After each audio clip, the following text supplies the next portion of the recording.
Alrighty, so we have the fourth Ralph Bakshi movie that I could get through the library. And it's one of his urban pictures, cartoons, whatever, instead of the fantasy stuff. Very specifically, Heavy Traffic, which sounds like a good name for a funk band, I would say. So there's this cartoonist who lives in New York City, and he has quite a life. His mother and father are constantly trying to krill each other. His father is the head of something where he's trying to get some jobs, and he just feels disillusioned, which I don't blame him. New York City in 1973. It is definitely not portrayed as Nirvana, if you will. It's like a city just where there's a pinball motif going on. So obviously this is during the beginnings of the arcades when you had Pong and Gotcha and everything else, maybe Asteroids. But then you suddenly get like a lot of the pinballs moving around. It's aka to represent the way how people feel like they're being blistered and just moved around all day unexpectedly and they can't control it. And yes, I do hit the pause button whenever I need to sleep. So the person who did like that funny comment, yes, I do need to definitely get some sleep, but that's whatever. Um, yeah, this movie is interesting. Because again, with it being urban, it's going to tackle it. Gets straight on with how do I say it? It doesn't take place in Harlem, but in cities that are adjacent in there, where we get more of like the I don't want to say lifestyle, but definitely more exploration into the themes, I guess would be the best way to describe it. And you know what? It feels good. I mean, it's like, yeah, it was like Michael has a girlfriend named Carol who happens to be African American, and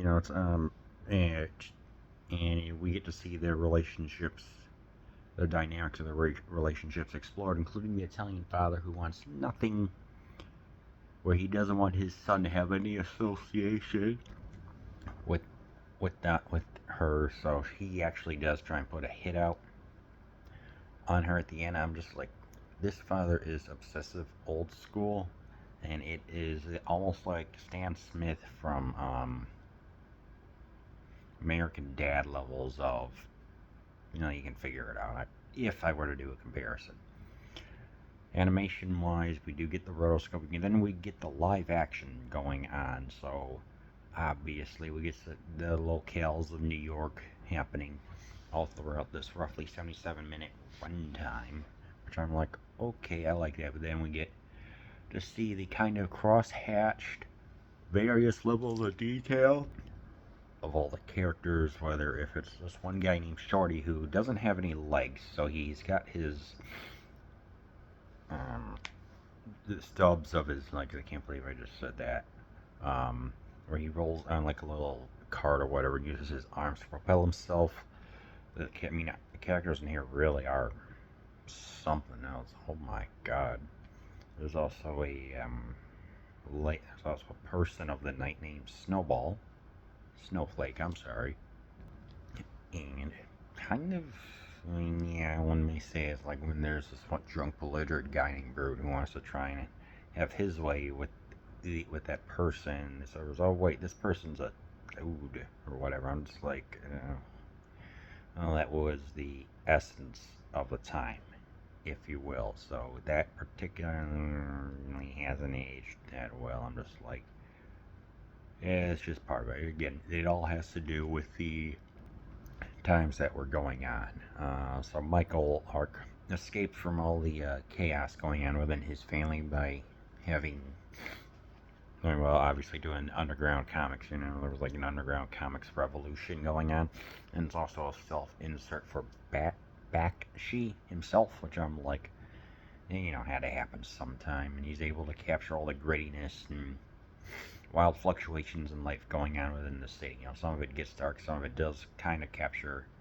the there's a word for it, architecture, I guess. So, obviously you do get a lot of that stuff going on. I'm like, okay, that's actually pretty cool. I like that. Um, we get some scenes of where where he's actually a lot, I guess you could say, yeah, friendlier, and actually does hang around and like around with some African Americans, which I'm like, okay, yeah. So probably that's what Bakshi said. Hey, let's cut out some of the racial stereotypes and make them more fleshed out and feel human, and also expand on like the discrimination and stuff like that. So I found that to be pretty cool. Obviously, you have that. You have decent music going on.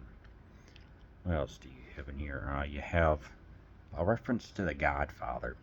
Because Michael Corleone, there's an actual Godfather in there later because the Michael's father was wanted to it was like he was like the head of a union or something like that. There were a whole bunch of Italian people who were trying to get a job, but then instead of that, he says, "Yeah, I'm going to have some unemployed African Americans come in." And lo and behold, that leads to some chaos. So eventually, later, when he tries to put a bounty on his son, it's like the Godfather says no. Instead, someone else does it, which I'm just like, if that's not an incentive for me to want the Godfather trilogy, I don't know what the heck is. Yeah, there's a lot of I mean, there's obviously still some themes going on, but yeah, definitely this is more. You do get some sexual stuff going on. My personal favorite is when they're atop a roof, and as Michael's like going to go and get some references, he gets pulled over, like, "Hey, go check out this lady right here." Like he's about to have his way, but then pushes her down, and she is hanging on almost like a bird on a wire. This was pre-Mel Gibson, by the way. So she's there. She's obviously deceased. And poor guy, I forgot what he said, but it was oddly funny. And also at the same time, these people that try to entice Michael to go over, they all manage to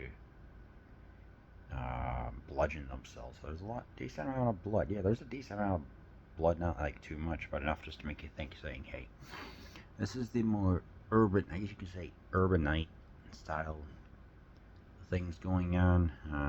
Yeah, so, with all that being said, it is funny to see, like I said, this is a darkly funny movie. It is obviously an adult animation, but, even though with all that being said, it's definitely still a dang good movie. Heavy Traffic, definitely accessible.